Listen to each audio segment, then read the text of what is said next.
జై శ్రీరామ్ అండి. ఎలా ఉన్నారు? ఈరోజు టాపిక్ ఏంటి అంటే, మనందరం నిజ జీవితంలో చూస్తుంటాం రాబరీలు, దొంగతనాలు, ఎవరు ఎలా దొంగతనాలు జరుగుతున్నాయి పేపర్లో చూస్తాం, టీవీలో చూస్తాం. కొంతమందికి అనుభవపూర్వకంగా జరిగిన ఇన్సిడెంట్లు ఉంటాయి. అలాంటిదే మీకు ఇవాళ ఒక వింతది, నాకు వరకు కొత్తగా అనిపించింది ఈ దొంగతనాలు మాత్రం.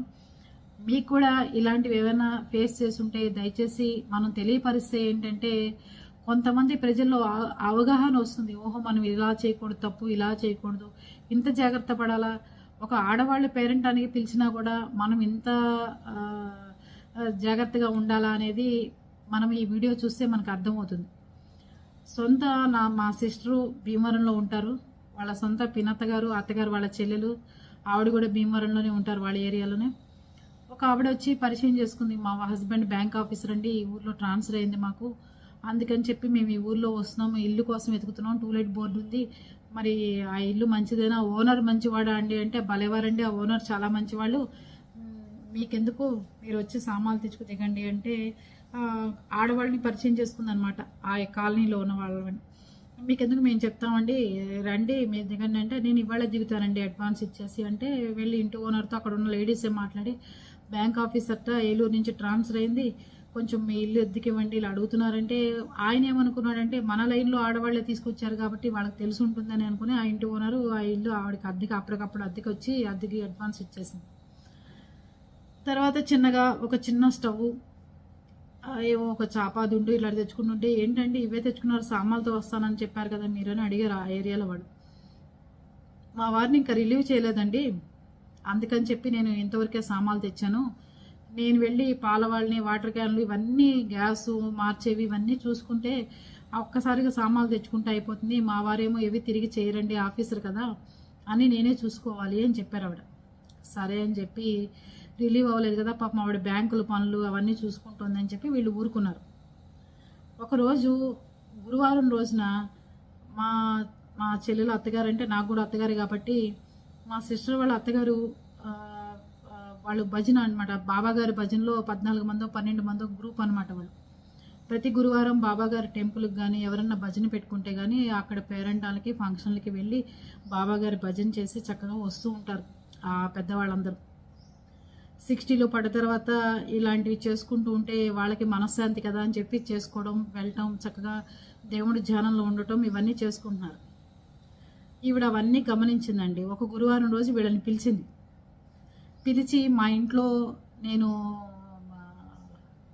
తాంబూలం ఇస్తాను, మీరందరూ రండి అని చెప్పింది. ఏది 12 మందిని రమ్మంటే సరేనండి తప్పకుండా వస్తామని చెప్పి వీళ్ళు 11:30కి ఆవిడ ఇంటికి వెళ్ళటం జరిగింది. ఎవరైతే బ్యాంక్ ఆఫీసర్ భార్య అని చెప్పారో ఆవిడింటికి వెళ్ళటం జరిగేసరికి ఆవిడని వెళ్ళంగానే అందరికీ కూల్ డ్రింకులు ఇచ్చింది, తాగారు. దాని తర్వాత పూర్ణంపూర్లో ఏదో ప్రసాదం పెడితే చెప్పారట, బాబాగారి భజన అయ్యేంతవరకు మేము ఏది తినమండి కనుక మాకు ఏది ముట్టుకోము, ఏది వద్దు అని చెప్పారట. లేదని చాలా బలవంతం ఒత్తిడి చేసింట. వాళ్ళెవరూ ఒప్పుకోకుండా, బాబాగారి భజన అయిన తర్వాత మీకు మళ్ళీ వస్తాం, మేము ఈ పేటలో వాళ్ళమే కదా, ఇబ్బంది ఏముందండి, మీరు ఇంకా 3-4 ఏళ్ళు ఉంటారు ట్రాన్స్ఫర్ అయ్యి వస్తుంటుంటే, అందుకని మళ్ళీ వస్తామండి, అంతేగాని మమ్మల్ని ఇబ్బంది పెట్టమాకండి అని చెప్పారు ఆవిడ. సరే అని అందరూ వెళ్ళిపోయారు. మొన్నాడు ఫ్రైడే అయితే మా సిస్టర్ వాళ్ళ అత్తగారు ఎక్కడో ఫంక్షన్కి వెళ్ళొచ్చి నగలు గిగలు అన్నీ మెళ్ళో అన్నీ ఉండగా ఈవిడ చూసింది. ఎదురుకుండా ఇల్లు అనమాట, ఆపోజిట్ ఇల్లు. ఆవిడ చూసి ఏం చేశారు అంటే, మా ఇంటికి పేరెంటానికి రావాలండి, ఇవాళ నేను లక్ష్మీదేవి పూజ చేసుకున్నాను, మీరు రావాలి అది ఇదంటే, ఇంట్లో హస్బెండ్ అండ్ వైఫ్ ఉంటారు.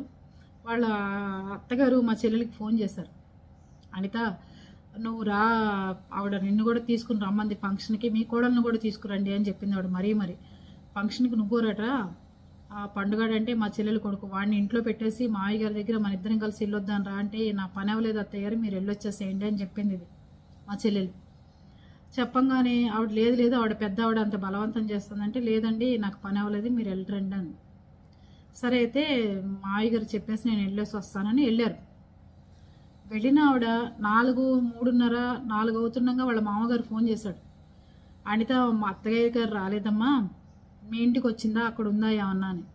రాకపోవడం ఏంటండి, ఎప్పుడో పేరెంటానికి వెళ్తే ఎక్కడికి వెళ్ళారంటే, ఎప్పుడో పొద్దున్న 11కి వెళ్ళిందమ్మా, ఇప్పుడు 4 అవుతుంది, ఇంతవరకు రాలేదు, నువ్వు కూడా వెళ్ళావా అంటే నన్ను రమ్మన్నారండి, నేను వెళ్ళడం కుదరలేదు, అందుకు నేను వెళ్ళలేదు అని చెప్పారు.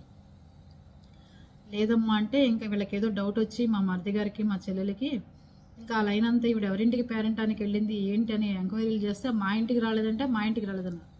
ఇలా కొత్త ఆవిడ ఒక ఆవిడ వచ్చింది వాళ్ళ ఇంటికి పేరెంటానికి వెళ్ళిన సంగతి మా సిస్టర్కి కానీ మా మరిది గారికి కానీ తెలియదు. సరే అని చెప్పి మళ్ళీ వాళ్ళ మామగారి దగ్గరికి వెళ్ళి అసలు ఎవరింటికి వెళ్తానని చెప్పారండి, ఎవరంటే ఎవరో కొత్తగా వచ్చారు ఒక ఆవిడ, అందుకని వాళ్ళ ఇంటికి వెళ్తాను అని చెప్పారు. అంటే అప్పుడు వాళ్ళ ఇల్లు ఎక్కడైనా ఎత్తుకుంటే బయట తాళం వేసింది. ఆ ఇల్లు దిగిన ఆవిడ బ్యాంక్ మేనేజర్ భార్యనని చెప్పిన ఆవిడ ఇంటికి వెళ్తే ఇల్లు లాక్ చేసింది. వెళ్ళి ఓనర్ని అడిగితే నాకు తెలియదమ్మా, పొద్దునే వెళ్ళిపోయింది, ఎక్కడికి వెళ్ళిందో ఆవిడ అన్నారు ఆయన. సరే మా సిస్టర్కి ఎందుకో డౌట్ వచ్చి సందులోకి వెళ్ళి కిటికీ ఒకటి ఓపెన్ చేస్తుంటే ఆవిడ హాల్లో పడుకుని ఉన్నారు వాళ్ళ అత్తగారు.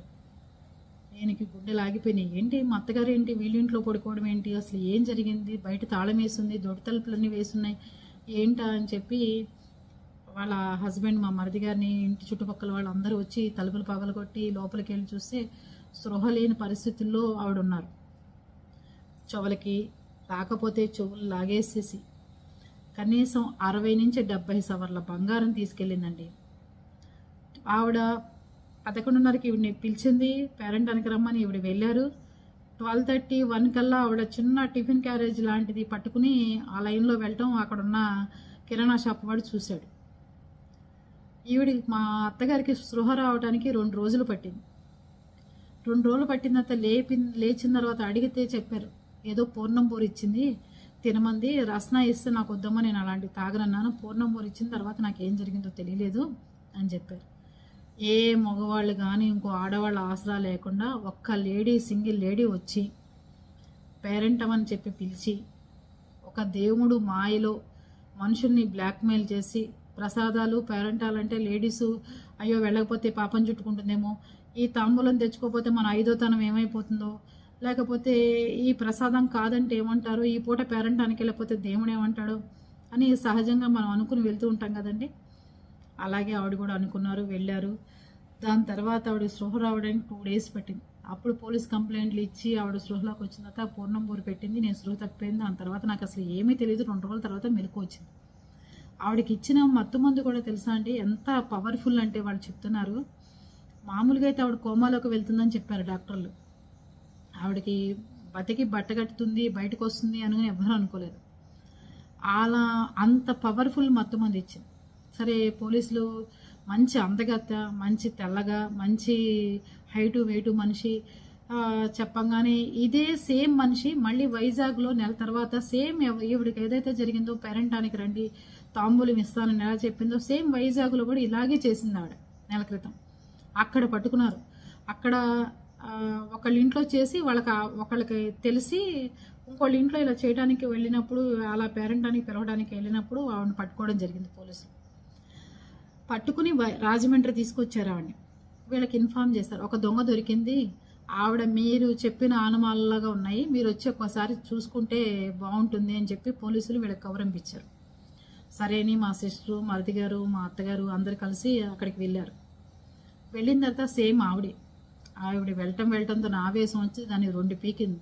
ఏమే పేరెంటాలు ప్రసాదాలు దేవుడు అంటే అందరూ మాయ చేసేసి మా బంగారం దొబ్బేస్తావా, చెవుకి రాకపోతే చెవుది లాగేసుకుని వెళ్ళిపోతావా అని చెప్పి ఆవిడని బీభత్సంగా 2 దెబ్బలు వేసింది. తీరా ట్విస్ట్ ఏంటి తెలుసా మీకు, ఈ స్టోరీ ఎంతసేపు చెప్పడానికి నేను, అందరు బంగారాలు పోతే అందరి ఇంట్లో దొంగతనాలు జరుగుతాయి. దొంగతనాలు జరిగిన వాళ్ళకి కొంతమంది అదృష్టవంతులు ఉంటే పోలీసులు దాన్ని ఏమంటారు రికవరీ లాగా చూపించి మీకు సొంగం బంగారం ఇచ్చిన వాళ్ళు ఉంటారు. కానీ ఇలాంటి దొంగతనం జరిగినప్పుడు ఇలా సమాధానాలు చెప్పిన వాళ్ళు ఎవరైనా ఉంటే నాకు కూడా తెలియపరచండి కామెంట్ రూపంలో. ఎందుకంటే మన సబ్స్క్రైబర్స్ కానీ మన అభిమానులకు కానీ లేకపోతే బయట ఉన్న వాళ్ళకి కానీ తెలియాలి కదా ఇట్లాంటి దొంగతనం ఒకటి జరిగితే ఇట్లా చెప్తారు సమాధానం అని. అప్పుడు ఆవిడ ఏం చెప్పింది అంటే, నాకు చాలా మొక్కులు ఉన్నాయి, ఆ మొక్కులు తీర్చుకోలేకపోయాను, అందుకని నీ దగ్గర దొబ్బేసిన బంగారం అంతా తీసుకెళ్ళి ఉండిలో వేశాను అని చెప్పిందండి. దీనికి మీరందరూ ఏమంటారు? ఇలాంటి ఆన్సర్ ఒకటి వస్తుందని మీరు ఎవరైనా ఊహించారా? మీ బంగారం తీసుకెళ్ళి నేను హుండీలో వేశాను, దేవుడి హుండీలో. పోలీసులు అడిగారు, అమ్మ ఎక్కడ హుండీలో వేసేవే చెప్పమంటే, నాకు తెలియదండి, కనపడ్డ ప్రతి గుడిలోనూ తీసుకెళ్ళి కొంచెం కొంచెం బంగారం వేసుకుంటూ వెళ్ళిపోయాను, చీకట్లో ఏ గుడి అనేది నేను ఐడెంటిఫై చేయలేనని చెప్పేసిందండి.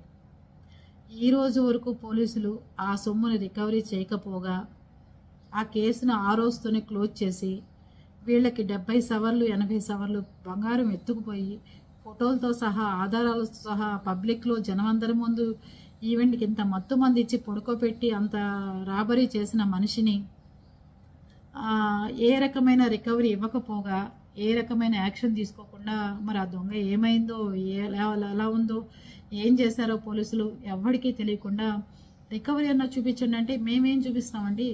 అంటే పోయిన బంగారాన్ని ఆవిడ ఉండిలో వేసిన పదే అక్కడికే వెళ్దాం, గుడి దగ్గరికే వెళ్ళి తెరిపిస్తే ఇలా సంగతి అండి అని చెప్పి అడుగుదామండి, మాకు పూజారులు గారికి చెప్తే మేము వాళ్ళు ఒప్పుకుంటారని చెప్పి అడిగాం.